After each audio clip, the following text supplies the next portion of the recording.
You recycle, I recycle, most of us do, because we've been told it's one of the best ways to help the planet.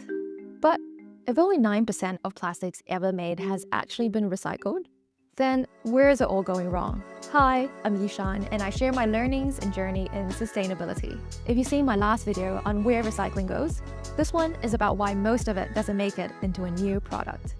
So let's rewind a little bit. What does recycling even mean? At its core is when we take something, like a bottle, break it down and turn it into something new of similar value. For materials like glass or aluminum, that's usually a smooth loop. They can be recycled endlessly, but for plastics, that loop is more like a leaky funnel. Plastic was introduced and heavily promoted by oil companies, branding plastic as sustainable and recyclable. And they made it sound like our responsibility. Just sort it, clean it, and feel good about it. And while plastic is technically recyclable, that doesn't mean it's actually recycled. Let's picture this whole system as a funnel. At the top of the funnel, we got all the plastics ever made. From there, some of it is technically recyclable. Then a smaller portion is what's accepted in your curbside bin. And finally, only a sliver makes it through to becoming something new.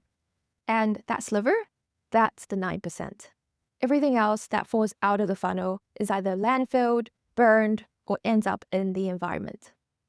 So, what's causing all of these drop-off points along the way? Let's walk through the 5 reasons plastic recycling doesn't live up to its promise. So, number 1, sorting challenges. Even before your recycling leaves your house, it has to be sorted correctly. And this is where a lot of good recyclables are already lost.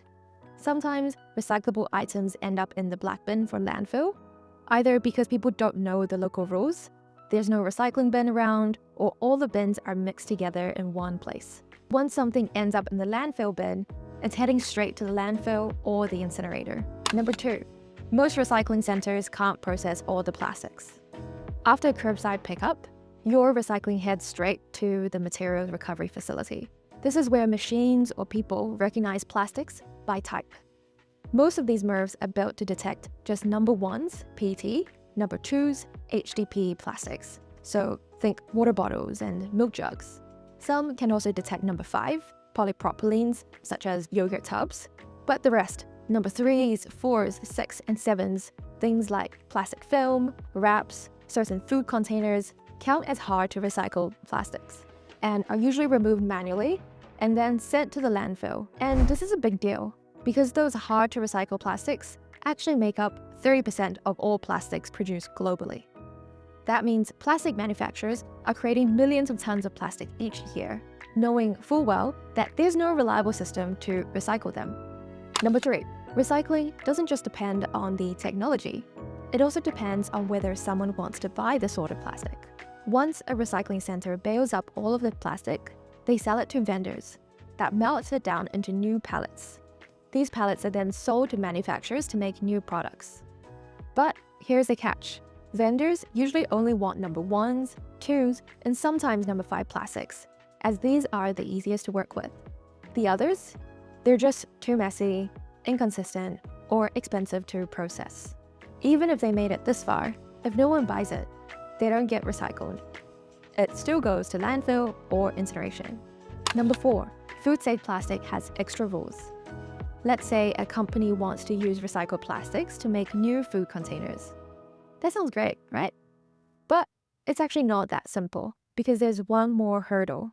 To make new food-safe containers, they can only use recycled plastic that was already used for food. And that's for health and safety regulations. They need to be traceable and clean enough to avoid contamination. But most recycling systems don't sort plastics by past use. They just sort it by type. So your PET water bottle might get mixed up with a PET bottle that held cleaning spray. And now we no longer know which bottle can be used for food grade again. Rather than gamble with safety or set up costly sorting systems, companies usually just default to virgin plastic, which is guaranteed to be clean and easy to source. And finally, number 5, which might be the biggest reason of all. Virgin plastic that has not been used before, made directly from fossil fuels, remain cheaper and more consistent and easier to work with than recycled plastic.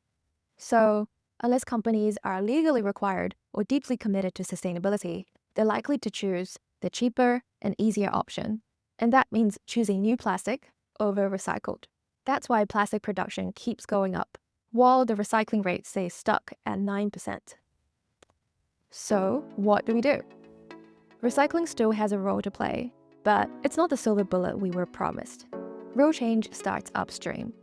We have to refuse what we don't need, reduce what we use, reuse what we already have, and only then recycle what's left. And if there's anything else about recycling you're curious about, drop it in the comments. I'd love to hear what you want to learn more about next. Thank you so much for watching, and I'll see you in the next video.